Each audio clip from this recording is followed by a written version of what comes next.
Bonjour tout le monde, alors aujourd'hui on se retrouve pour une toute nouvelle vidéo slime sans colle et sans borax de mes abonnés, donc écoutez, c'est parti. Avant de commencer la vidéo, n'hésitez pas à liker et partager, n'hésitez pas à vous abonner si ce n'est pas encore fait et à activer la cloche des notifications. Première recette, j'ai seulement besoin de crème adhésive pour les appareils dentaires, donc moi c'est celui de chez Leclerc, n'hésitez pas à prendre celui de chez Inter qui est beaucoup mieux, et de gel pailleté, donc moi j'ai pris Cléopâtre, mais vous pouvez très bien utiliser les moins chers, genre de chez Action, elles fonctionneront normalement très bien également, il n'y avait pas de marque indiquée. Donc c'est parti, je dois commencer par ajouter une dose de gel pailleté, donc j'ai pris quand même une grande cuillère. J'ai pris du gel pailleté jaune, je le trouve très joli ce gel pailleté.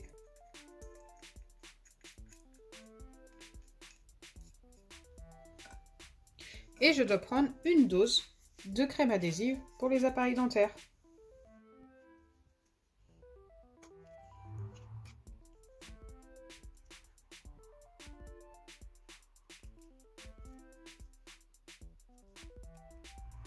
Une fois que vous avez votre dose de crème adhésive, vous la mettez bien sûr dans votre récipient et vous venez mélanger les deux ingrédients. J'espère que ça va fonctionner.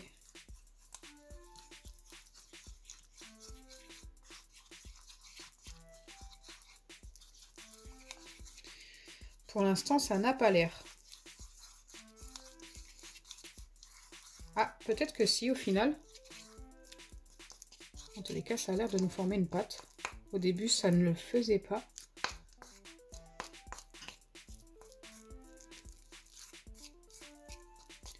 Je pense qu'il va falloir mélanger pendant un long moment.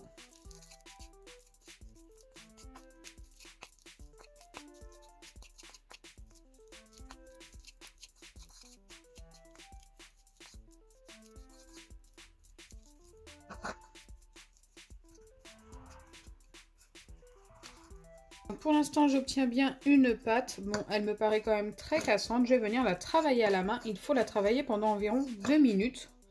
Donc, c'est ce que nous allons faire. C'est très joli au final au niveau de la couleur. Donc, je viens tout simplement la malaxer. En plus, ça ne colle pas au doigt, donc c'est plutôt sympa.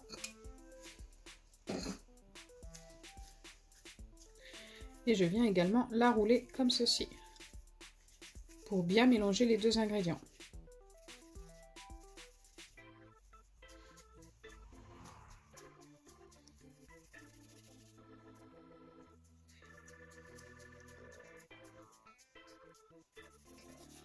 Donc là, ça fait environ 1 minute que je malaxe un petit peu toute cette pâte et je la sens très grumeleuse. On dirait qu'il y a des grumeaux à l'intérieur. Je vais continuer. Il faut mélanger comme ceci pendant 2 minutes. Donc on verra au bout des 2 minutes ce que ça donne.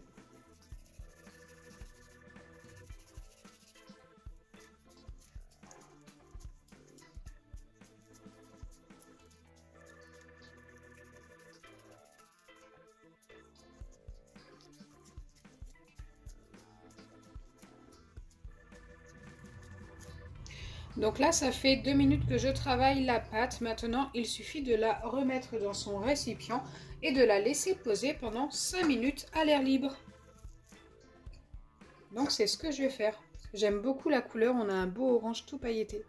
Pendant que la première recette pose, nous allons tester la deuxième. Et pour ça, il vous faudra du shampoing de n'importe quelle marque, du liquide vaisselle également de n'importe quelle marque, une petite dose de farine que j'ai déjà mis dans ma cuillère.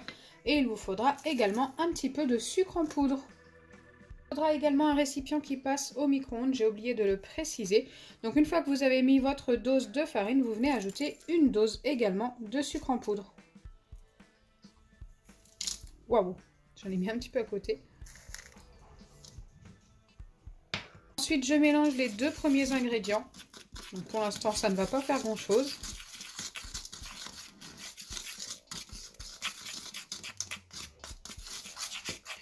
Je dois ajouter une demi-dose de shampoing. Je pense que là, pour la demi-dose, on est pas mal. fois que la demi-dose de shampoing est ajoutée, je dois ajouter une dose entière de liquide vaisselle.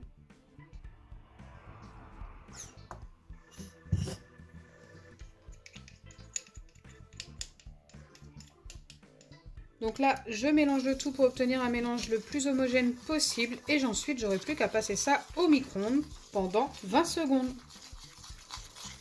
Donc là, on obtient quelque chose de très épais et plutôt élastique. Ça me paraît pas mal.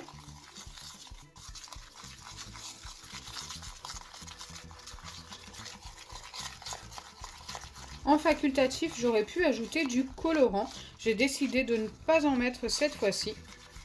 Mais si vous reproduisez cette recette, n'hésitez pas à en mettre si vous le souhaitez.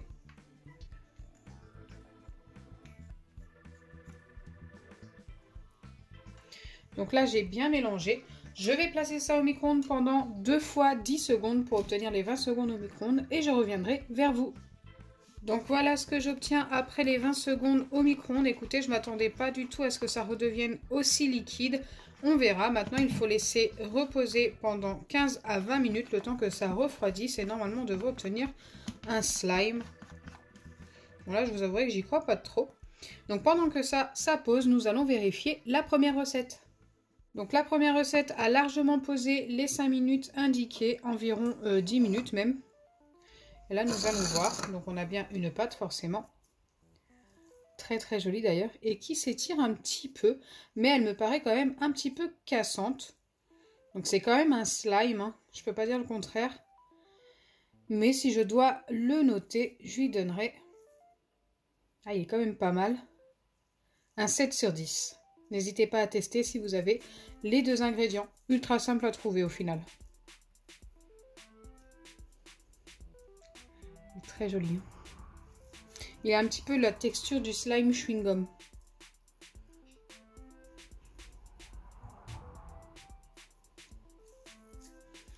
J'aime beaucoup. Donc on aura quand même une recette de validée.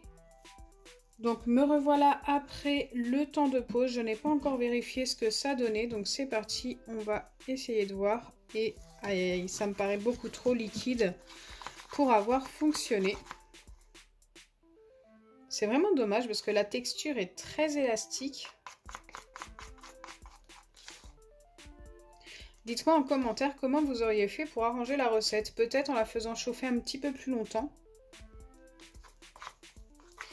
Mais là, pour le coup, c'est un fail et ça n'a pas fonctionné. Je ne peux pas valider. Donc voilà, j'espère sincèrement que ma vidéo slime test sans colle et sans borax de mes abonnés vous a plu. Si c'est le cas, n'oubliez pas les pouces bleus, partagez et abonnez-vous. Bisous les amis!